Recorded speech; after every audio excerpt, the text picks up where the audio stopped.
Om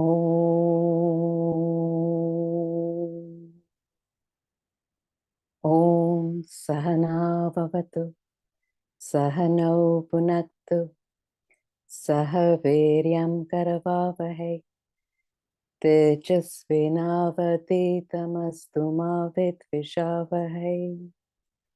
Om Shanti Shanti Shanti.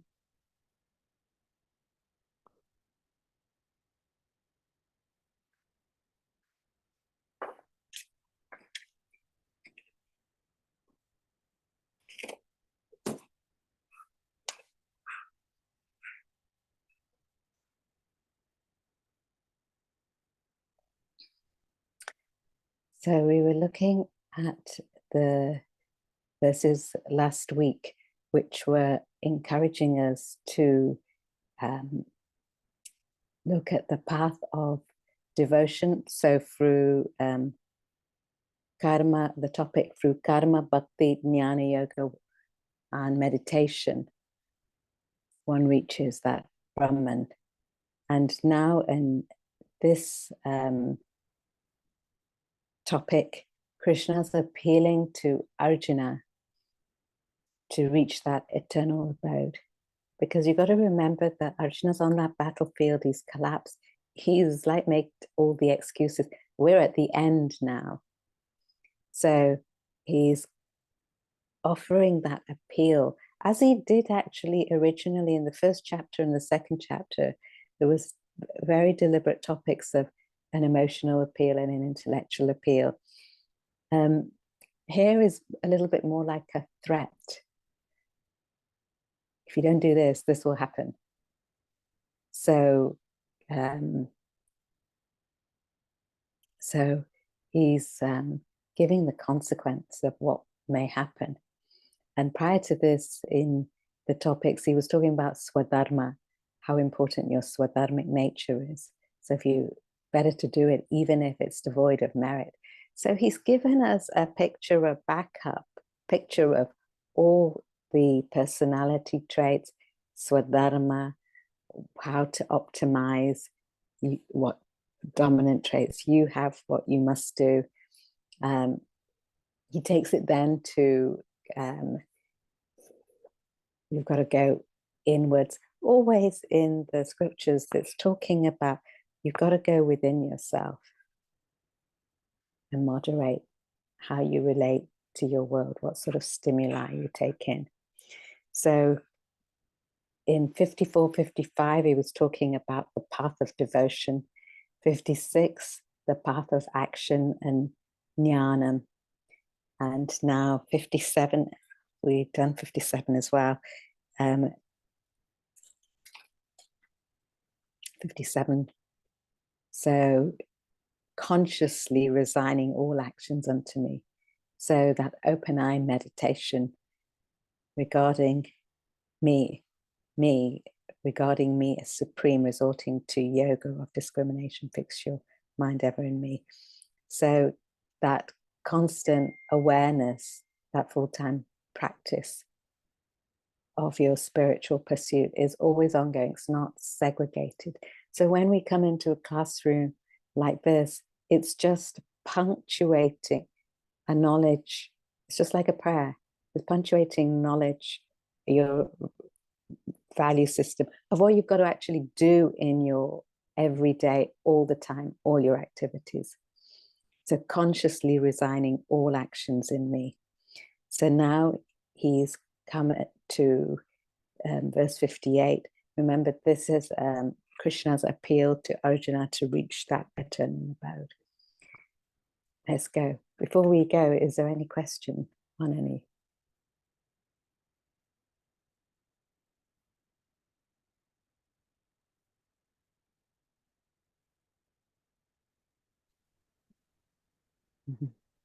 मच्चितः सर्वदुर्गाणि मत्प्रसादात् तरिष्यसि अत चेत्त्वम् अहङ्कार न श्रोष्यसि विनक्ष्यसि. Isha, if you would like to read the rest. In verse 58, fixing the mind on me, you shall, by my grace, overcome all obstacles. If from egoism you will now not listen, you shall perish. So the big thing in our spiritual path is our ego. That's what we're trying to demolish, in fact. There's a negative ego and there's a benevolent ego. So to some extent, we'll always have this benevolence as we're, if we cultivate ourselves when we're relating to the world. But there comes a point where if your actions are not for the sake of the world, but for just the sake of evolution, they're not just stuck with that nobility, fixing the mind on me. So it's something beyond the opposites, essentially. Machitta. So if he's saying, if you don't do that, if you don't get rid of this ego, and in fact, before you can get rid of the ego, it's to actually understand what this ego is, how tricky and slippery it is. So he says, if you don't get rid of your ego, it's not that it's a curse. That he's not, though he's saying it as an appeal, he's not cursing anybody. He's just saying, if you have a resistance, if you have an ego, observe the law, you'll perish. Law of nature is you are that. So it's like almost like saying, if you're on a balcony and if you step out off the balcony, you'll fall with gravity and you'll perish. So it's that, maybe that's simplified, but what he's trying to put forward, if one's identification is always with the vestures, the body, mind, and intellect, then one's going to run into problems. But if one identifies with something beyond that self we're positing, you remove those obstacles. That's what he's kind of trying to say. So fixing the mind on me instead of the body, mind, and intellect, one resolves the problems. If one's to describe ego, we've talked about it in different contexts. What would we say it is? How do we describe ego? See, that's the crux of it. Vidya. It's the mamakara, isn't it? It is, I am doing it. It's the katrutva bhavana of I, me, myself. It's all about me. I am superior to everybody. But here the I is the small I, which then is it is the ladder of fall, so to speak, because we are not acknowledging that there is something higher than the small I, which is making everything happening. So arrogance sets in. When arrogance sets in, one is bound to make mistakes. Okay. So I, me, and my. Okay. Anybody can add to that.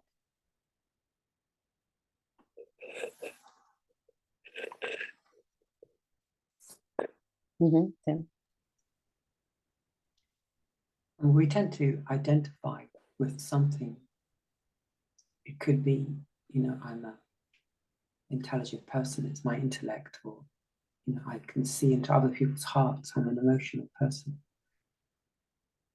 Those identities are what I think is being suggested by egoism, and you're trying to remove and rise above that.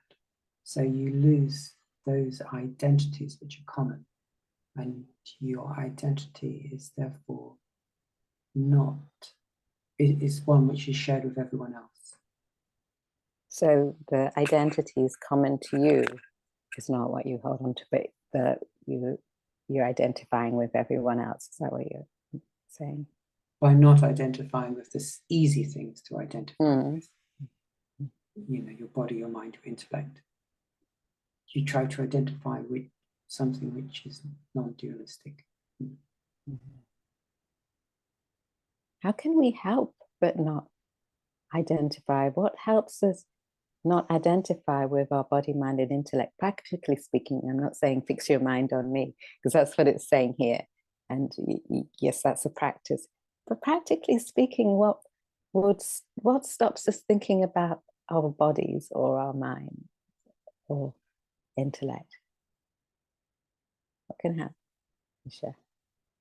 When we start thinking about others and our interconnectedness with everyone else and all living beings,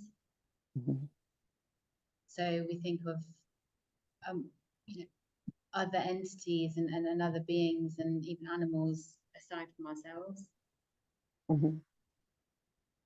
So a bigger perspective. I think Tim was also saying that bigger perspective of others.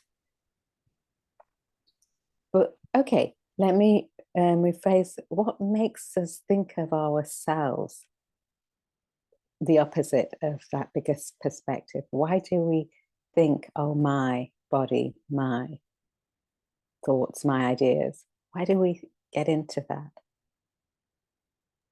Because of selfishness. But why do we have that selfishness? What are we doing when, you know, why do we get into that? What's making us feel we want to do that, as opposed to identifying with others? It's partly a trick of the body. If you have a toothache, you know, you can't do anything else until you mend that toothache. So if there's some pain or suffering or insecurity or a toothache, you can't not but focus on that. So what is this karma bhakti jnana yoga asking us to do in that case? Or maybe not asking us to do, but enables, promotes. Karma yoga suggests that we do our duty, our obligatory duties and functions without expecting the fruits of action. Bhakti yoga is about surrendering. So when that toothache is there, we don't think about it, but just have to surrender to time so that it heals over time. And then jnana yoga is more about, you know, doing more of these reading to understand the significance or the insignificance of the body, mind, and the intellect in the grander scheme of things, the perspective. You get that perspective through that knowledge that you gain. So we need to move from the point of selfishness to being unselfish first and then being selfless. And that happens over a period of time through these three tools of karma, bhakti, and jnana yoga. Okay. Anybody else? What's it promoting? How does it help us? In accordance to what we said, what else?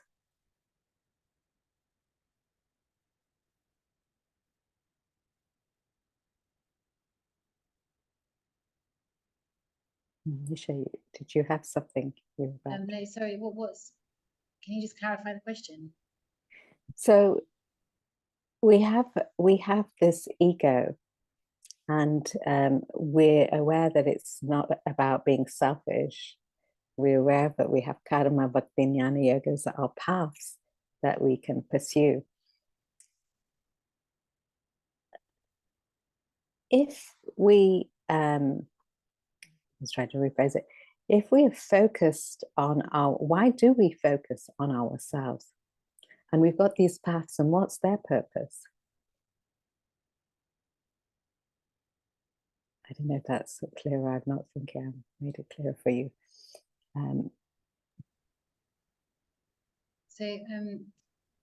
Yeah, I mean, we focus on ourselves because I guess we're all seeking some state of happiness or satisfaction or contentment. But I think these paths encourage us to experience that happiness that we're seeking doesn't really exist in the external, and to go deeper, and they enable us to practice through karma, jnana, and bhakti on a daily basis to find that happiness, which is already, I guess, within us. Okay. Anybody else? Thanks, Lisha.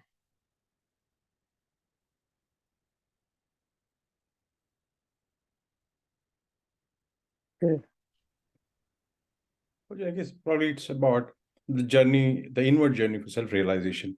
And through the, I think, Dharma Bhakti and Jnana Yoga, I think it helps you to focus on what actions probably would help you to direct yourselves towards, that inward journey. The Bhakti, Jnana, and Karma Yoga basically are helping you to identify all those thoughts which probably would translate to actions, which will help you to, take you towards that inward journey, and probably, target your actions to achieve the same. Okay. So, okay, good. So when we are not totally complete, secure, when we feel a sense of there's a discomfort, like the toothache as a physical value, but even mentally or emotionally, intellectually, we feel a discomfort.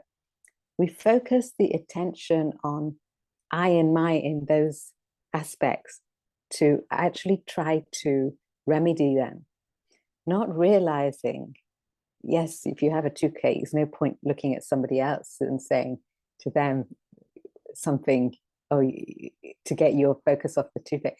But through karma, bhakti, and jnana yoga, you actually begin to fix yourself so you can actually be proficiently performing karma, bhakti, jnana yoga, identifying with others and your whole.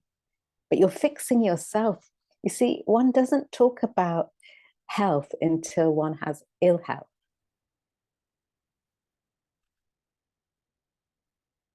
One doesn't talk about that being mentally not okay until one's experiencing something. When one's okay, you don't really need to think about it. Actually, recognition of when you embark on a spiritual path is to actually inform yourself that you are not mentally okay. There's something cracked going on around you, that you focus all your values on the outward transient nature of the world rather than something within which is universal. It's actually telling us that we're not okay. We've got this ego. So this ego is like a resistance to everything which is identifying with that oneness as a whole, but identifying rather with that I and my one. Everything should cater to me. I alone exist. I'm supreme. Nothing else matters. So we use these paths to actually, they're medicinal in a sense, to actually maneuver us through life to reduce that ego. And the understanding is that our ego is that mask not allowing us to understand our truth. So we can use the path. So it's Fixing the mind on me, you shall, by my grace, overcome all obstacles. If from egoism you will now not listen, you shall perish. He's giving a slight threat. It's an appeal and a threat, but he's actually giving, it's up to you. But if you go with your own ego and resistance, you've got to expect the consequences. So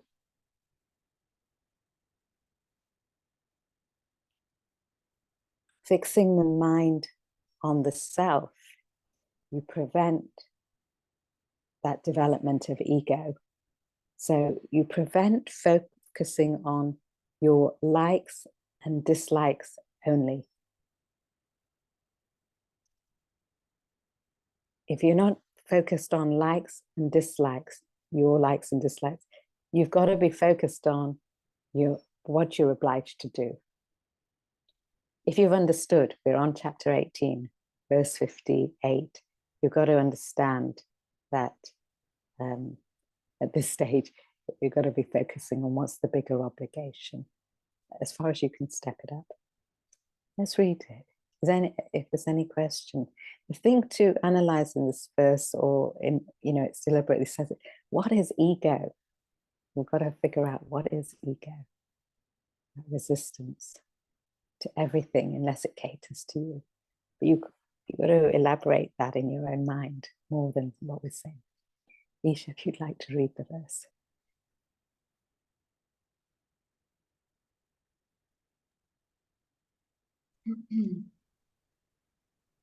The divine grace of the Supreme God, Brahman, is universal. You create obstacles in the flow of divinity.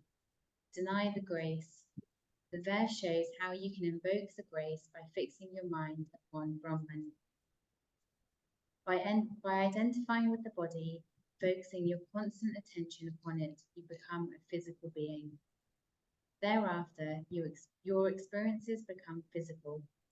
You face physical problems and obstacles. Likewise, identifying with your mind, you become an emotional being.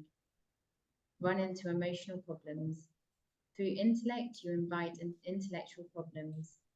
However, if you attune with the Supreme Self within, meditate single-pointedly upon self, you attain self-realization, free from all problems and obstacles.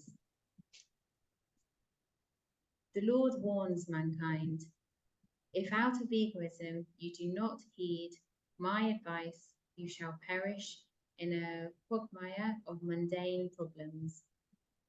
This is no threat or curse, but the pronouncement of a law of life. So, thing to know in your spiritual evolution, it's really important to take care of your physical health, your mental health, and your intellectual thinking. So it's, as the whole thing is, if you are to do that, one has to build that capacity of intellect to make those informed choices and decisions. In that sense, through your karma bhakti, jnana, yogas, through the pursuit of those paths, that encourages the refinement of the physical, emotional, intellectual well-being. So hence, so it's not to neglect, it's, it's spiritual evolution doesn't neglect any of these, it actually puts all of these in good stead. So if you're not physically well or mentally well, you cannot be of service to anybody or intellectually thinking. It's very difficult. You can be of service, but it's limited. You don't have the capacity of thought to back it. It's limited. So you can do your best, but so you have to keep evolving yourself. If you're physically fit, emotionally refined, you keep identifying with a bigger perspective as it's you and one and the same. Intellectually, your focus is on making that distinction of all is one and the same, and how you make that discrimination on the bigger values of life, the more pervasive values. of life. Alternatively, one hits on the mundane values, the more material values. What can I get out of it rather than what can I put into it? In which case, it has a diminishing value and you suffer it.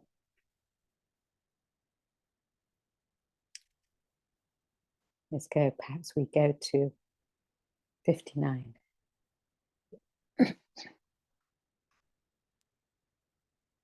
Yad ahankaram ashritaya nayotsya iti manyase mityaisa vyavasasyaste prakritistvam niyokshyati. Guru, if you could read the verse. Yeah, verse 59. If out of egoism you resolve, I will not fight. Vain is this resolve of yours. Your nature will constrain you. So it's slightly different to the last verse. In actual fact, in the last verse, if we just look at it, it's more by my grace you'll overcome the obstacles. So by fixing your thoughts on the higher and not on the ego, you will not perish. Here is putting forward what actually we were discussing in the last verse indirectly. If out of egoism you resolve the I will not fight.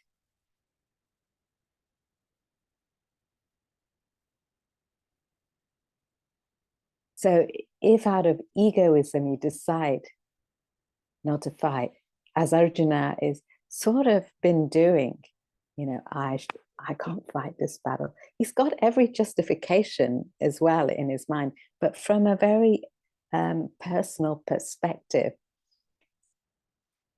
this is actually more of a threat that Krishna's offering rather than last verse. It was a little bit more graceful and corrected.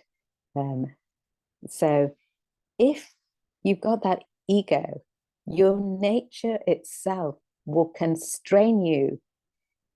We all have a swabhava, we all have a nature, we all have a swadharma. And if you don't bother to actually do what you're supposed to do, you'll get constrained because you'll have to do it. You can't avoid doing what your nature is. So you'll feel constrained in whatever else you do. So it's almost like a daft decision not to find out what you're supposed to do and then do it. So you've got to find out. You've got to find out what your nature is. And in this case of Arjuna, he's a warrior, he's a Kshatriya, so he's got to fight that battle, whether it be righteous or unrighteous good. He's got to fight that battle. Incidentally, in his case, it's because he's a Kshatriya soldier, he's got actually a war, a battle, which is got a righteous cause. But there are cases where it's not righteous and everybody knows it.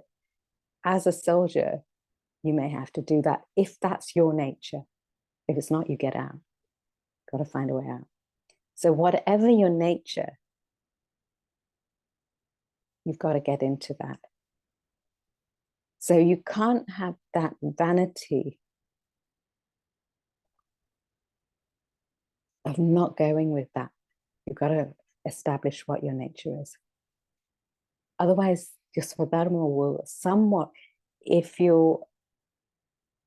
whatever your nature is, if you don't do it in the predicament you're supposed to, wherever you go, aspects of it will flood through, but it will be with constraint. So it will be uncomfortable. So when you've got it, when you've got the liberty of pursuing it, do it. Don't waste that opportunity. Let's have a read of it. Apology, just a quick question here. So yes.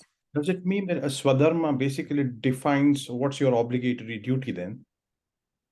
No, swadharma defines what your nature is. In your nature, you could be actually very self-centered. in your pursuit. You could be full of ego, or you could actually do it based upon what you're obliged to do.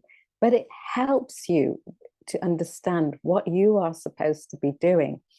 Your innate nature, tendencies have got a particular direction, in which case, if you pursue that, there's a speedy path to refining your vasanas, your desires. So if you act on your swadharma with egoism, with I and my, what can I get out of it, only for my welfare or my family's welfare, etc., the path is somewhat fraught with that desires that you'll be agitated, even though you're pursuing, until you hit on that bigger value of beyond, something unselfish, selfless, until you start hitting on that and understanding what the obligation is, then that gives a very speedy route. But swadharma alone, if you don't pursue it correctly, meaning if it's with only self-interest, whatever the interest, that's what you're going to get. If you pursue your swadharma for the material values, you'll get it. Doesn't necessarily mean that you inside will be peaceful.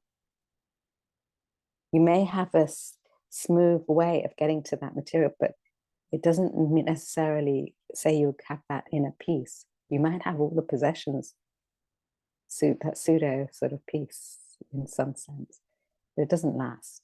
So if you go with your swadharma, which generally will speedily direct you to your spiritual development, helps you, and you understand obligatory duty in the bigger sense, not just I and my duties. Yeah, the two together make a beautiful formula for your spiritual evolution. Because you're ridding vasanas, desires. Tim. Just following up on Guru's question, your obligatory duty might be completely opposite to your swadharma. Could it? No. If you're obliged to do it, it will fall well within your swadharmic nature.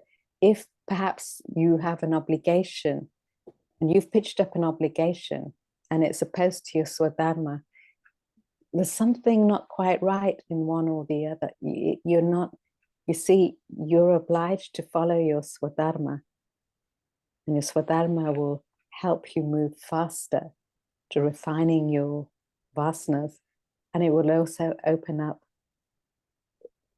the possibility of that spiritual evolution. So the two complement each other. So if you have an example, maybe I can elaborate, but we pitch up obligatory duties, which actually we say things are obligatory to us, which aren't actually obligatory to us. We've put that obligation on ourselves, that weight of duty.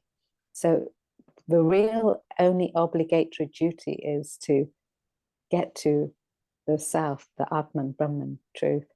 That's the only obligation in truth in terms of our existence here on this planet.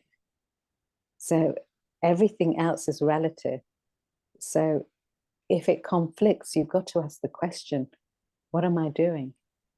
If something conflicts with your innate nature, you've got to ask, is that actually my obligation or not?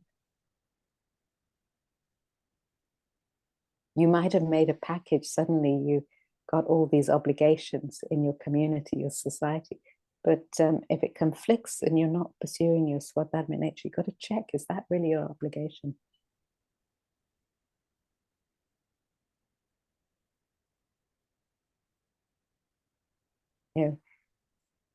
Our environments, ourselves, we impose duties and responsibilities on ourselves, thinking that's what we're supposed to do without actually examining, is this evolving me spiritually? Get into all the mundane do's and don'ts of society without actually examining, is this what I'm supposed to be doing?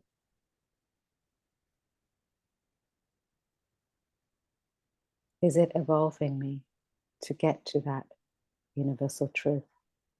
That's your question always.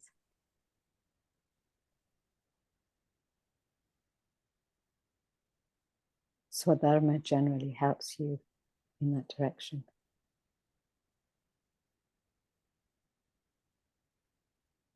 Whereas paradharma generally cultivates vasanas, more vasanas, because you're suppressing your nature. You're suppressing your inherent nature. It's opposite.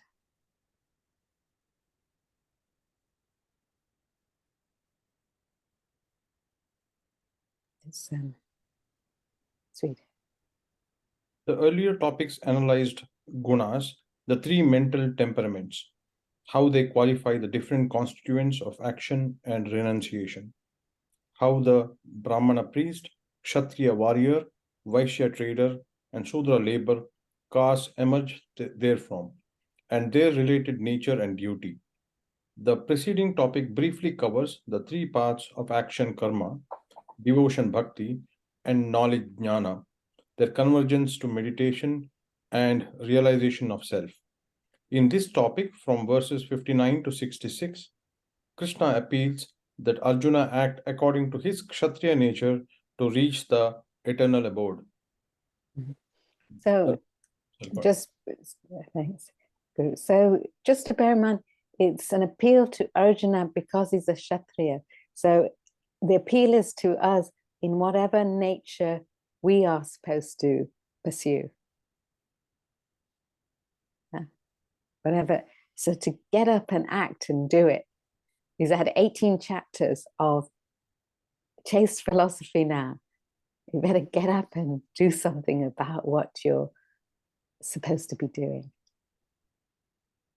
So it's an appeal.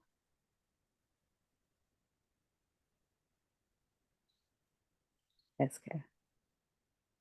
The Lord cautions Arjuna on the consequence of not following his warrior trait. His inherent nature, vasana, is to engage in battle, and a righteous war has called for his Kshatriya prowess. He must make use of this opportunity to exhaust the vasana. If he does not, his vasana is bound to manifest itself later, perhaps at an inappropriate time when no such war presents itself. Hence, Krishna advises Arjuna that his resolve not to fight is futile. So you can't get away from what you're supposed to do, what your swadharmic nature is to do. You've got to pursue it. So do it when it's presented, the right opportunities presented. You know, quite often people come and say, oh, this is what I want to be doing, but I have all these family obligations I can't do, or I have X to do and this to do. You have to cut out time in your life to do the things you're supposed to do. Otherwise, they get suppressed, those vasanas. I'm not talking willy-nilly that you like to do this or don't like to do that. Actually assess what your nature is. Otherwise, it will come out in some other avenue where actually you're supposed to be focusing on something else. And Swamiji used to tell us a story about this person who wanted to be an engineer, but his father wanted him to be a surgeon in the practice. And every time he got an opportunity, he would go and fix the ambulance cars or what have you, and leave the, was more interested in that than doing the surgery. So we understand, if we assess it for ourselves, what our nature is, whatever that is, then get on to pursuing that with some dynamism, so we don't leave that within us, that residue of vasanas, feeling that discomfort that I should be doing this, but I can't do this. Even if you cut out time in the day, a couple of hours to separate, make a conscious discipline and effort to do it. You've got to refine those vasanas. It won't go away. So you better do them now than later. Let's go. Sorry, Balaji. I find it a little difficult to comprehend between Swadharma and Swabhava.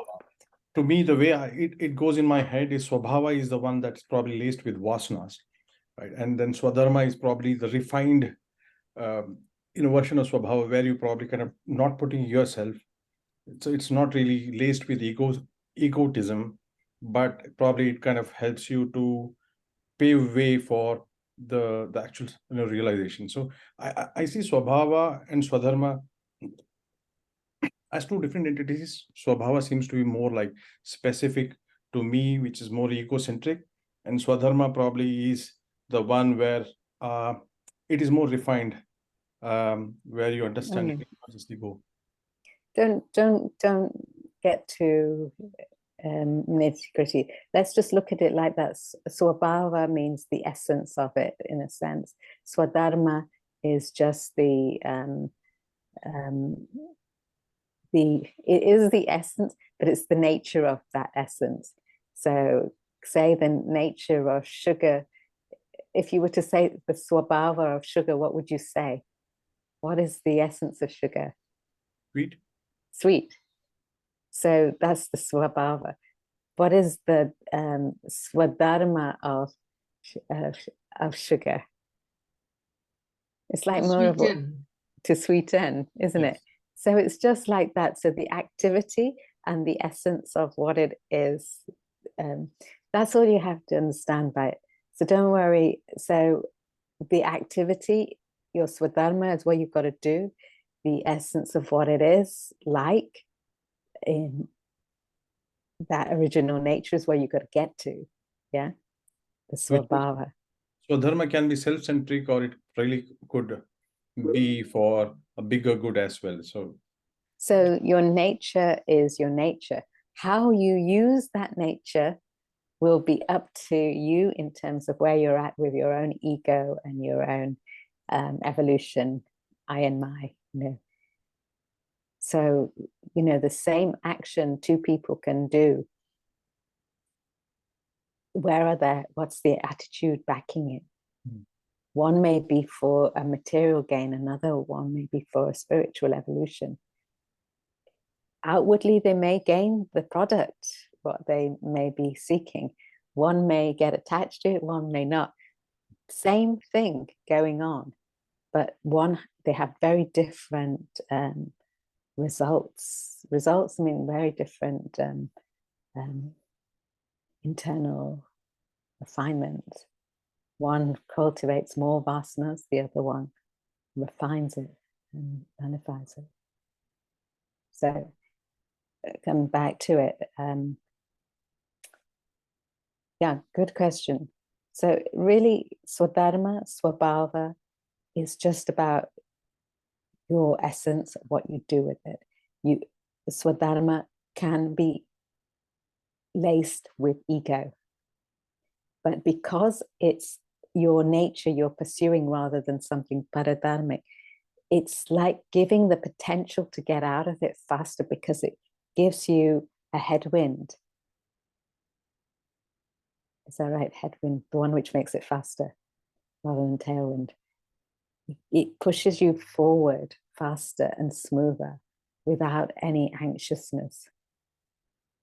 Whereas with paradharma, you're always anxious because you feel you wish you'd be doing something else, but you've got to do that because you've got yourself into the mess of doing that. Or you may gain the gains of the material, but inside you don't feel fulfilled.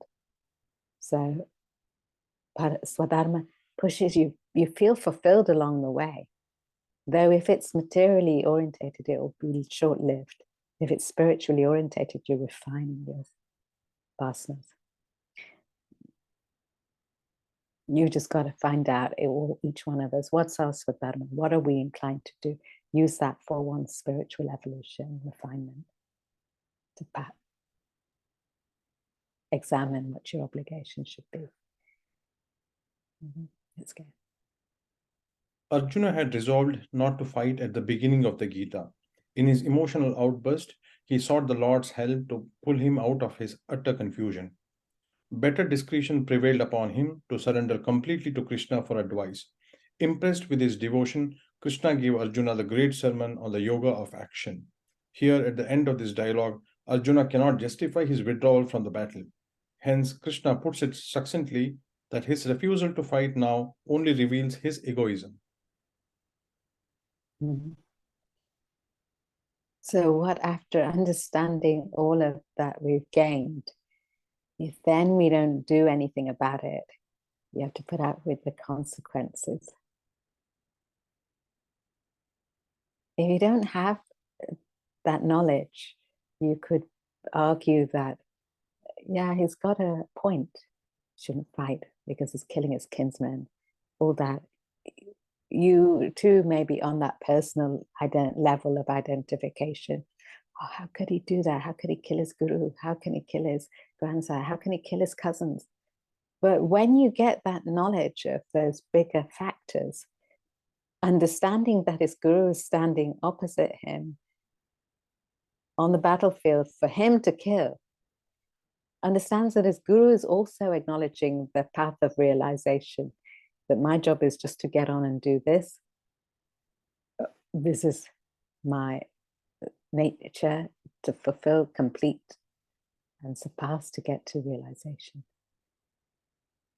And in the context of how we understand it, that it's, that's then, in the bigger scheme of things, it's just a span of time, which will pass and the changes will occur. There's nothing static or permanent there. So we're after permanence, something bigger.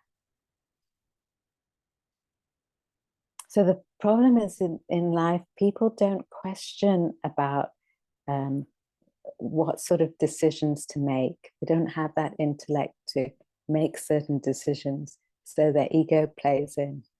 And often when they do question, it's not with the complete knowledge of those bigger values. So the questioning becomes faulty. So the resolve also is faulty. So here, hardly anybody thinks generally in the world.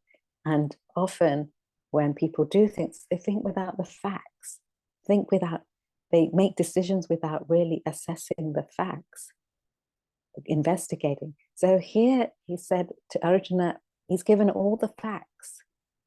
He's given all the information. Now Arjuna's got to act on it. If by your ego, you refuse to take in that information because only I and my right, then there's a problem. But he's got no excuse now, in a sense. 700 verses plus is being offered here. Don't get it in 700 verses. Even you might not be able to pursue all that's said in the Gita, in this, as we're at the final chapter, but you can make a start point. Okay, understand that much out of that much, wherever. Start there to refine yourself. Just start with that, what you understand, and build on it. Doesn't matter even if the decision's wrong. Keep moving, keep going, keep refining your condition. Don't get stuck. Otherwise, you go into the doldrums where people are not thinking. So the whole Bhagavad Gita isn't about, in a sense, if you look at it from the biggest perspective, it's not about morals and ethics of goods. It's something beyond goods and bads. That's the real moral code and ethics. It's beyond goods and bads. Good is only good because you can see bad. It's relative. This is beyond that code. So you've got to refine your vasanas beyond the ego. Let's go.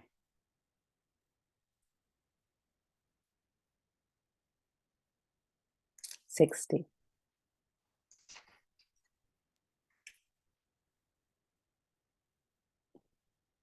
स्वभावजेन कौन्तेय निबद्धस्वेन कर्मणा कर्तुं नेच्छसि यन्मोहात् करिष्यस्य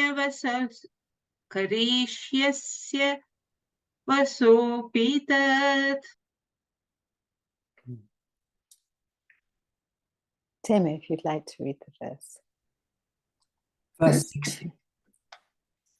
Bound by action, born of your nature, O Kantiya, that which from delusion you do not like to do, even that helplessly you will perform. Mm. So the fact that you're born, this verse is talking about prakriti, your nature, matter. The fact that you're born, you've got no choice but to do something. So you've got to act in accordance to your vasanas. In actual fact, you can't act. You may act, but you really can't act opposed to what your temperament is. Whatever it is, that's what you'll do. You helplessly act in accordance to whatever your temperament is. So you can't change the nature. The beauty is of, as a human being, we can refine our nature. We have choice of action. But as in terms of animals, you can't change their natures.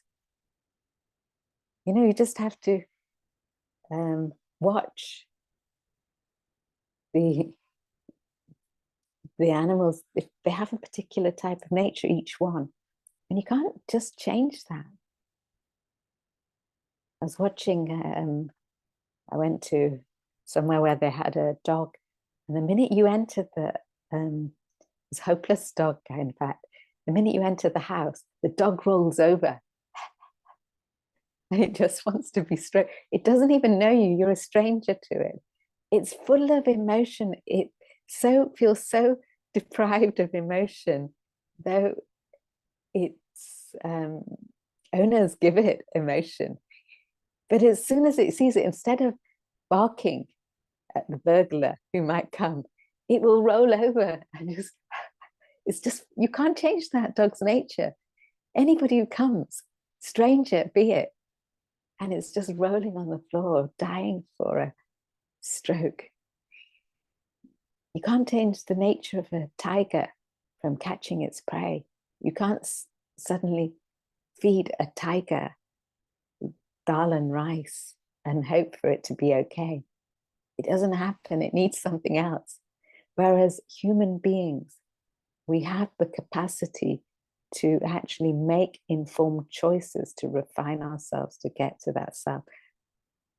The fact that we're born with a certain nature, we have to act in accordance to it. We will helplessly act in accordance to it, in fact, it's trying to put forward.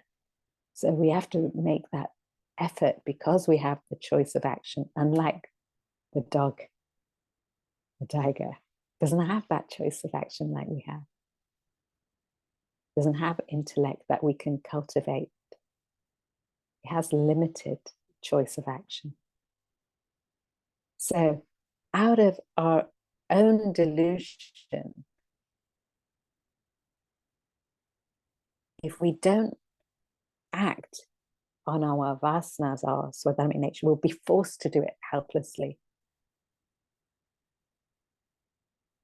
Whatever your nature is. I remember there's one person I know that is addicted to some substances, but because from a certain time in them, they've got a spiritual element. So they can actually talk about the Bhagavad Gita when you're prompting them. They know about it a little bit. So you can't get rid of that swadharmic nature, though another aspect of them is totally addicted to nonsense. It doesn't go away. So if you understand this, it's up to us to look at what our obligatory duty is of evolving ourselves and to get over our likes and dislikes, to cultivate that intellect so we can direct ourselves to that inward spiritual inner peace. Let's read it. Every human being is bound to act according to his basic nature. Your vasana determines your course of action in life. However, while pursuing your natural course of action, you may succumb to pressures of your mind's likes and dislikes and avoid obligatory function just because you dislike it. Your mind thus can delude you to perform action opposed to your nature.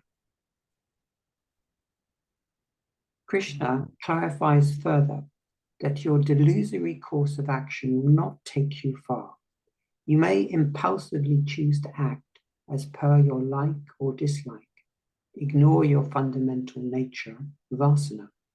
But your vasana will not remain dormant for long.